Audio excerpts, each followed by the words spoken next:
Alright, so we're over here at Hugh's, and in a chain of unfortunate events, we're having deja vu where once again I am installing head studs into his Duramax. Probably almost 2 years at this point since we did this for the first time, and now we're back doing it again.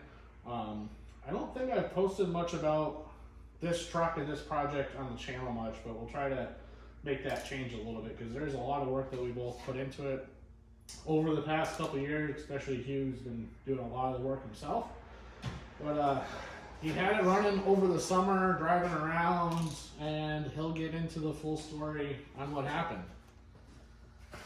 So I bought this motor in 2017,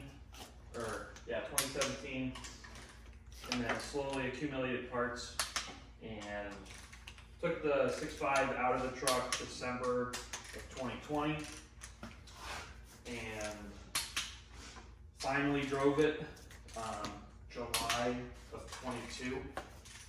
And then what happened was the dowel pin responsible for holding one of the gears to the crank spun or sheared partially, and it basically made the computer think that the cam and the crank were out of sync, so it shut the truck down.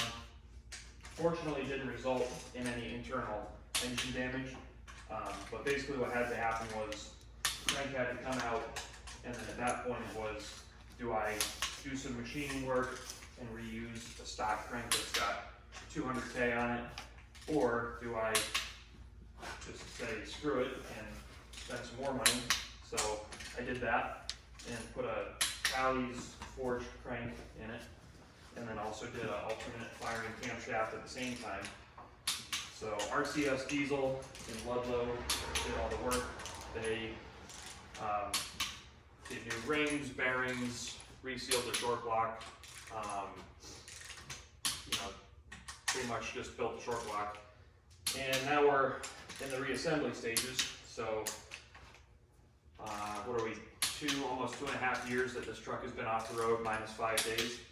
So that's kind of shitty. Still a better record than the first gen at home, but we won't go there. Right, yeah, kind of a sore subject for both of us. But yeah, it's an LBZ Duramax 2007. It's got a GF6 manual. It's got Exergy Sportsman injectors and pump. It's got a 650 horse dual disc south bend clutch, 65mm Danville turbo, still VGT.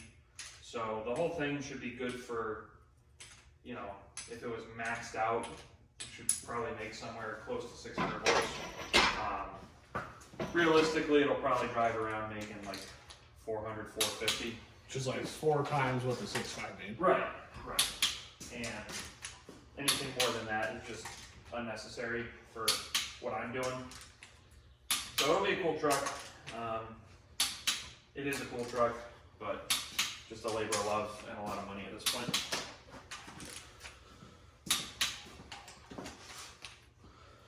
So yeah, just getting the heads retorqued on, and then from there it's pretty straightforward. All the hard parts are done because it was a running driving truck. So all the motor mounts, all the electrical, we got all the gauges working last year. I think we'll probably tidy up some of the electrical stuff before everything goes back in and once everything's installed, just because we know that everything works. Last year was kind of a push to make sure that everything just worked and it functioned. And now round 2, going through, making sure that everything's right, doing the upgrades that didn't get done last time, putting a fresh coat of paint and everything, and just kind of taking advantage of the shitty situation. Right. Yep. Can't do it right the first time, do it again. And there's a lot of stuff that went good the first time. Like, first day I drove it, I drove it for 5 days and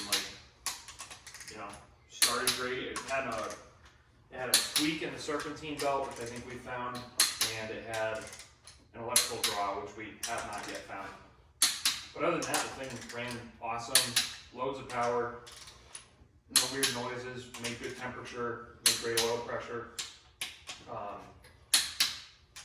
You know, one thing I've always believed in is spending more money to have quality parts, and I think that's part of the reason why when this truck was a 6.5, it really had very little issues because it, you know, instead of like a Chinese turbo, it had a real deal board. Instead of a crappy lift pump, they had a Raptor lift pump. So with this motor, you know, it's got fleece heads, you know, it's got a lot of OEM stuff in it. It's got, you know, just good shit in it pretty much. And, you know, I'd like to think we built it the right way, the whole truck. And when I drove it, the thing was awesome. Just, it was awesome until it wasn't.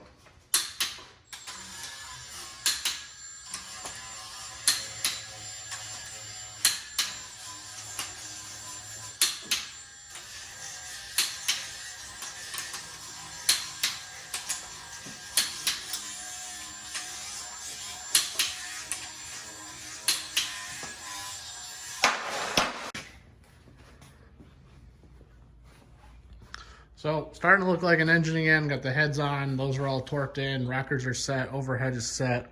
Exhaust manifold's on. CP3 pump is on. And the intake manifold, which fought us up and down 6 times. But we're not going to go into detail there. But this is going to be pretty much it for today. We got some other stuff to take care of. Hugh's probably going to take care of putting 99% of the rest of the stuff back on the motor because it's just all bolt-on stuff. And then I'll come over to help when I can. So we'll see where we get. Oh, hang on. Gonna get a copyright strike.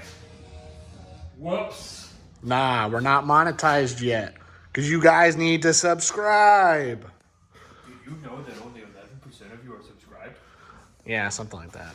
Well, things look a little bit different since the last time we were over here, huh? Yep. A little bit different. Couple more cuts on the old knuckles now. And, you know, just right in. Slipped it right in. Yeah, no trouble whatsoever. Yeah. Tranny went in the first try. Did not have to repick it a couple times. Did not have to realign the clutch plates. You know what it's like to just have it slide right in, right? First time, yep. Put a little lube on the tip and give it right to her. So, yep. Sweet. So, looking good.